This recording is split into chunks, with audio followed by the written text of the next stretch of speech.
Waaqayyo kan hin qabu tokkicha nambifanne sasanne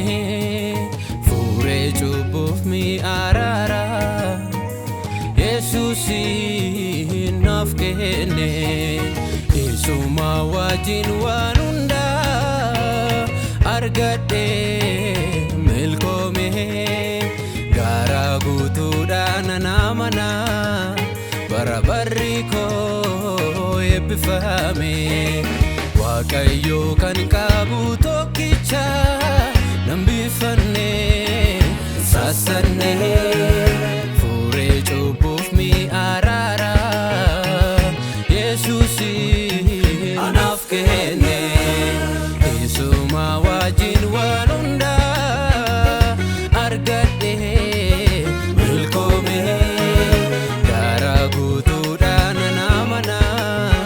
barabarri koo eebbifame eebbifame eebbifame eebbifame eebbifame sanyii Abrahaam ta'e lakkaa'ame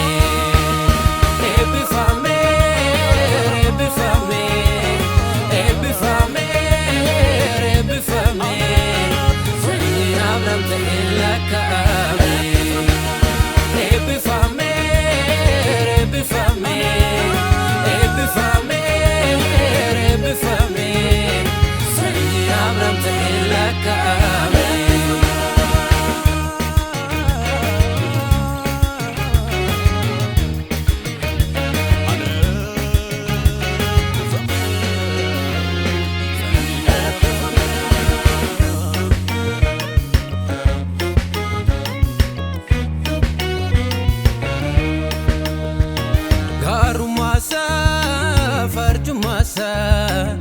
na danda'e nan dhabne saafoof saasa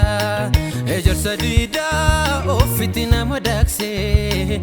dhiiga isaatiin abbaatti na araarse mee ilaalaa jaalala abbaa mararfanne anaaf kenne qabsiisa aadaa hafuura qulqulluu na mallatteesse isicha gogaa laphee koo dibataan jiise Ankanani gammaduufi sababni quubsaa mucaa kee ta'uu kiyyatu garana ciibsa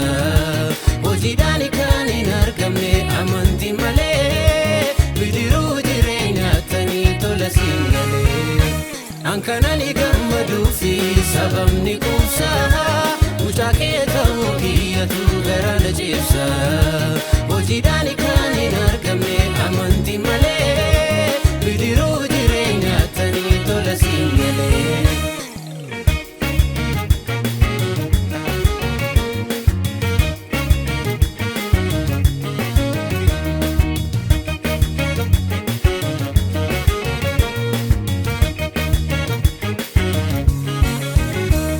naaf roobeeraa eebbi koo kaakuun hunduu jira tokkoon qabu manni koo waaku erga Yesuus koofti mana koo seene mirgiseera bonaaf gannaa burqaan koo gogne eebba fuuraa wanta waaqarraa nagarraa afaan buufachiise onnee koorraa mana jinaamaa takka nagarree naaf qopheesseera Yesuus koo na milkaa'eera Ankanani gammaduufi sababni quubsaa mucaa kee ta'uu kiyyatu garana ciibsa hojiidhaan kan hin argamne amantii malee bidiruu jireenyaatanii tola siin galee Ankanani faarfadhuufi sababni quubsaa mucaa kee ta'uu kiyyatu garana ciibsa hojiidhaan kan hin argamne amantii malee bidiruu jireenyaatanii tola siin galee Eessa jira eebbi kanarraa dhaaltu na gootee ilma doomeera mirga kee keessee gana teessifte waan biyya lafaa na tuffachiifte Eessa jira